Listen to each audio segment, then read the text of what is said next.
Yeah, I have it's a blessing, but it's a tough job following Guy.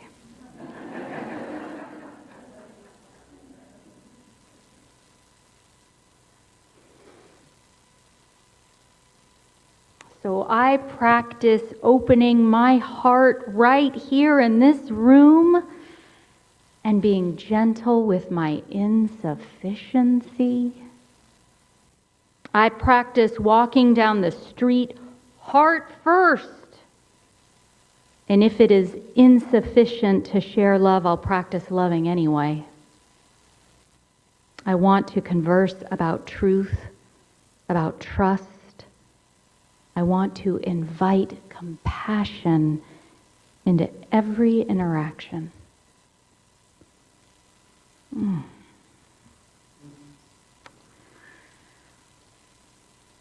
So the wonderful social scientist and really master of this open-heartedness, Brene Brown. Do you all know Brene Brown? Yeah, I see some nodding heads. All right. Well, she recently shared a story on her podcast, which is called Unlocking Us. It goes like this. This is her story. So she's at the hair salon, and she's getting her hair colored, and her head is covered with all those foils, right? And she's stuffed under the big old dryer, and this is going to be one of those 2-hour appointments, she says. So she's got her cell phone stuffed in there to her ear with the foils and the dryer going on, and her laptop's out, and she's clickety-clacking away on it at a furious pace. And at one point she looks up and kind of loudly, because the dryer is going in her ears, shouts out, "Hey, do y'all have a printer I could use?" And this man who was sitting nearby then said to her, "Wow, really looks like you've been shot out of the cannon there." To which she snaps, understandably so, "Excuse me?" Right? He says, I'm sorry, but you seem really busy and stressed out, and I'm thinking that maybe you have a human scale problem." Now, despite her total annoyance, and I can only imagine what in one of my shot out of the cannon moments I might say to a man who says this to me in a public, we're just going to put that aside. Brene was able to stop everything she was doing, put it all away, and say, "What do you mean, a human scale problem?"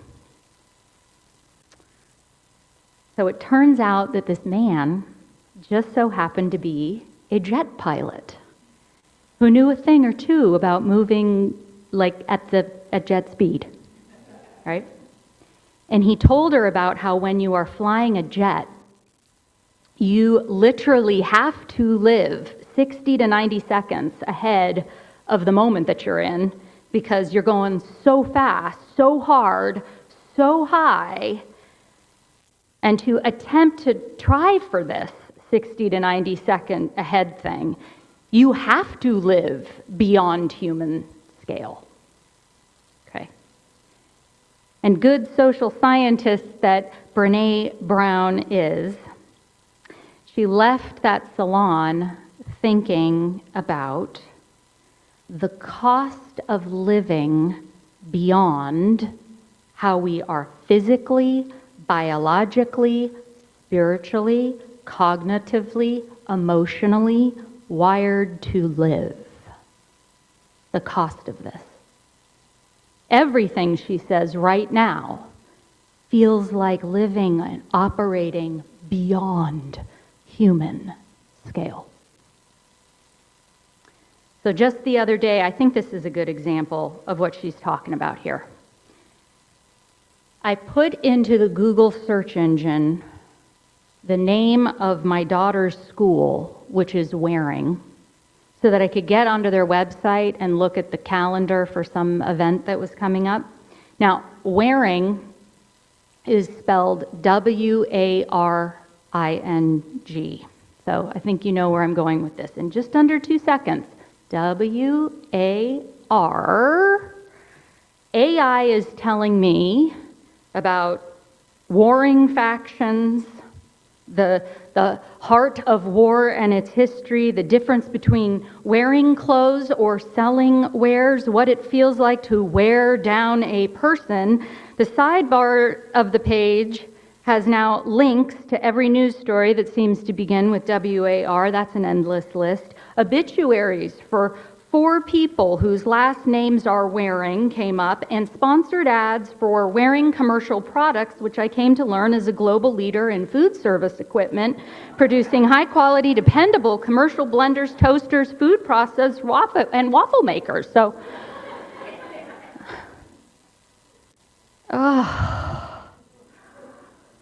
so in just like 5 seconds, right? Just blast. And this has become normal, right? I mean, we do this all day long, all day long. In a way, this little search is nothing. Go onto social media for a mere 10 minutes and notice how much information is being blasted at you. It used to be that you didn't know about the fire in the town over until you saw the smoke. Or someone on horseback maybe came thundering through town. Now you just tap your screen on your smartphone and the whole world comes pouring in through that little window. Some of us even have it set with the pings and dings and alerts. You don't even get a choice. It just...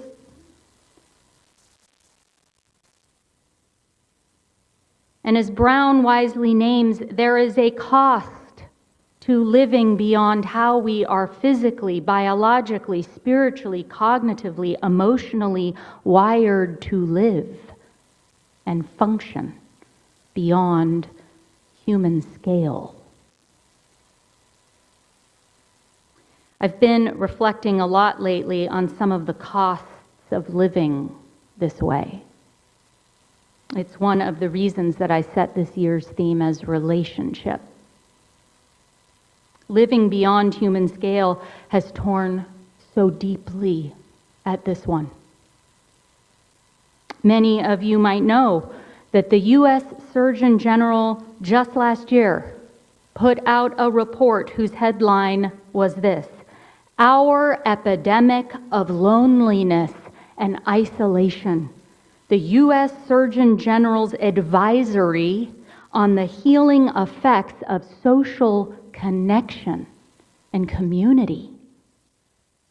I mean, could you imagine this report coming out 40, 50 years ago?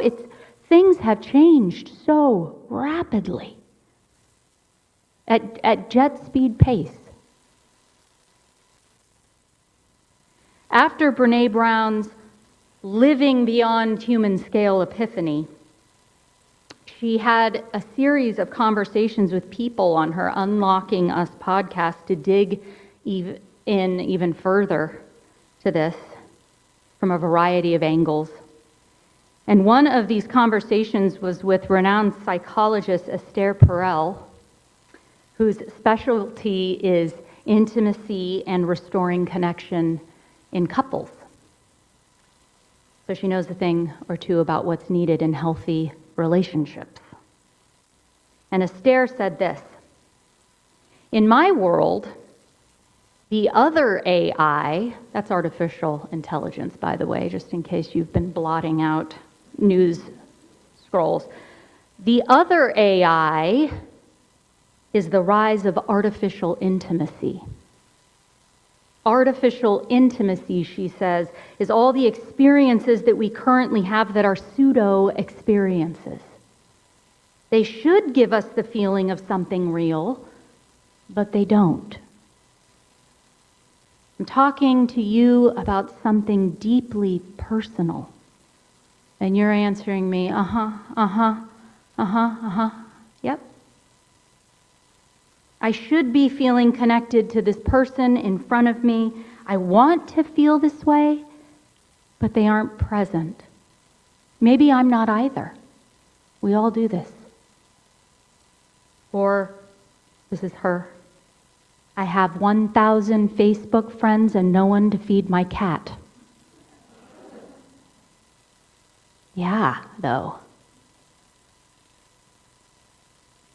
Perel says, I see the multiple expressions of yearning, of longing, of loneliness, of seeking connection, community as a response or a reaction to the beyond human scale. The world we're habitating in right now, right? Is that the word?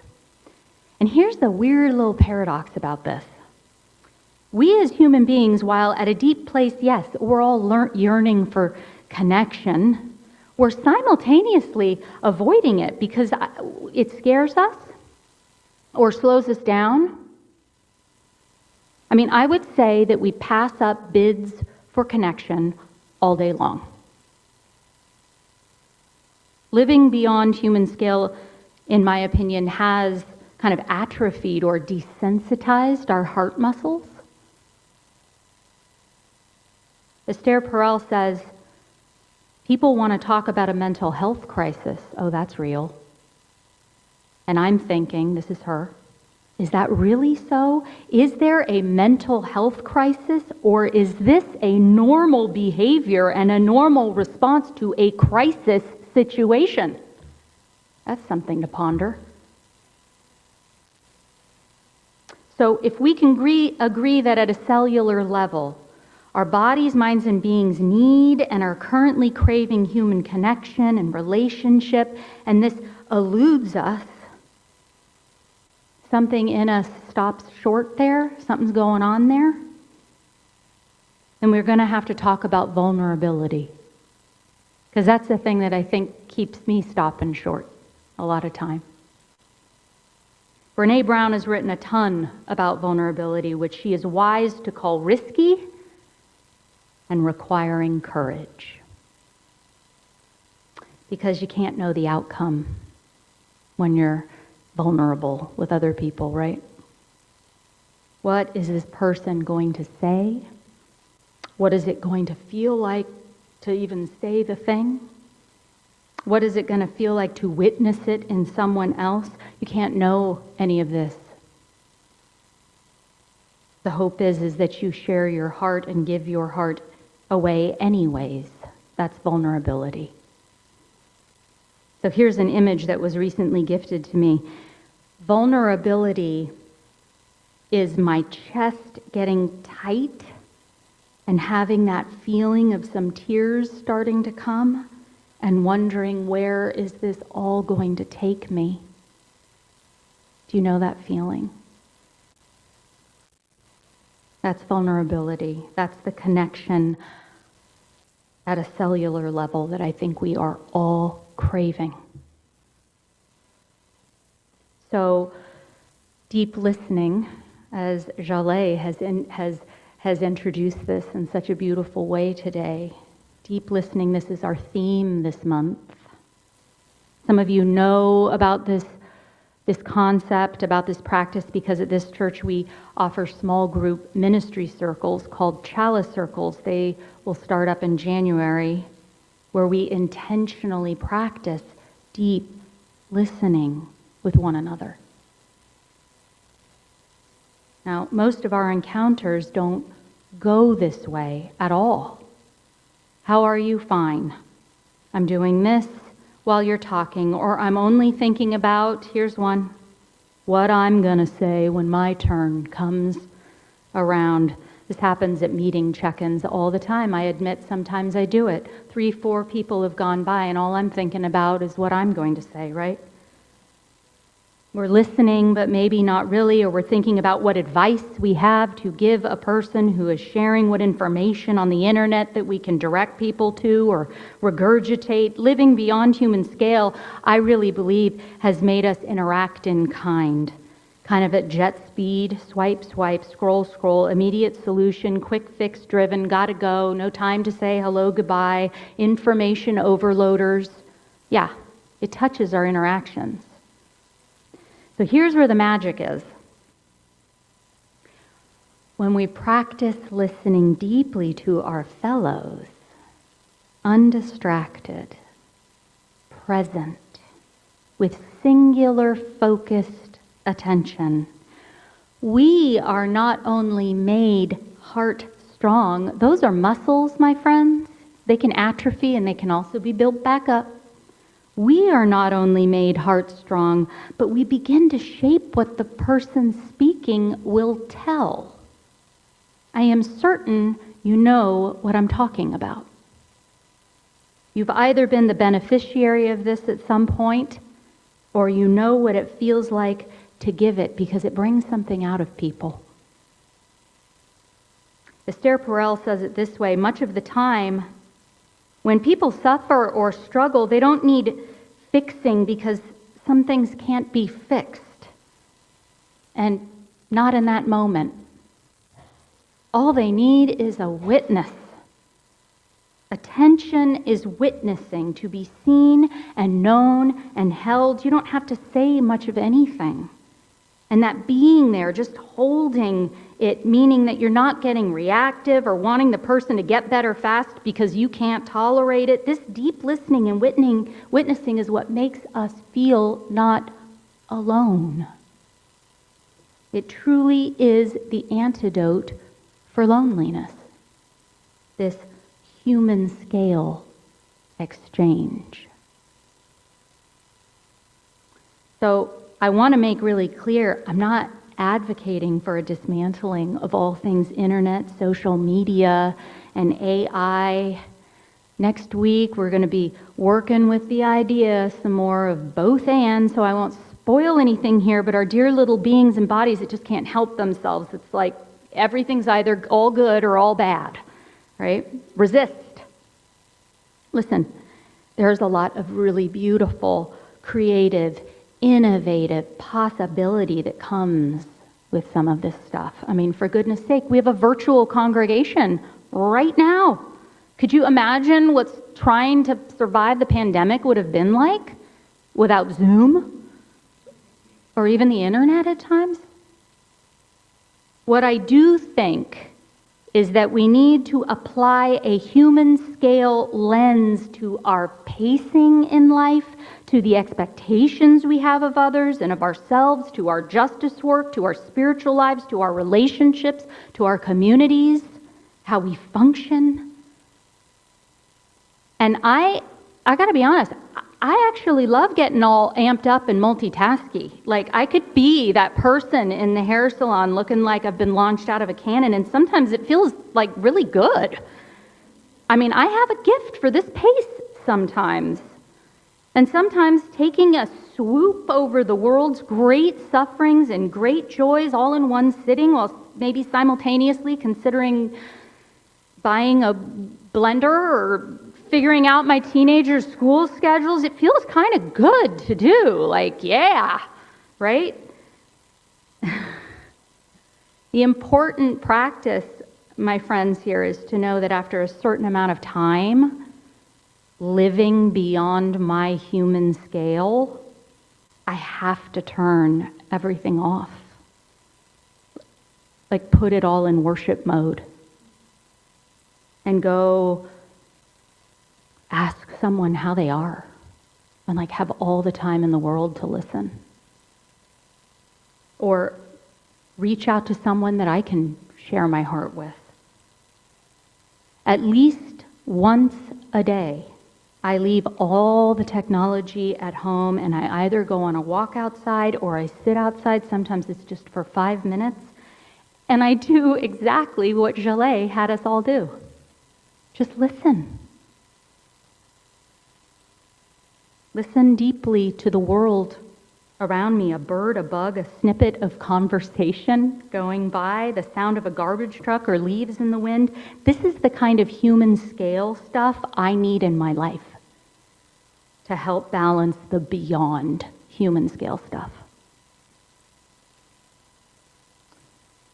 So my friends, over the coming weeks, I implore you to apply the lens.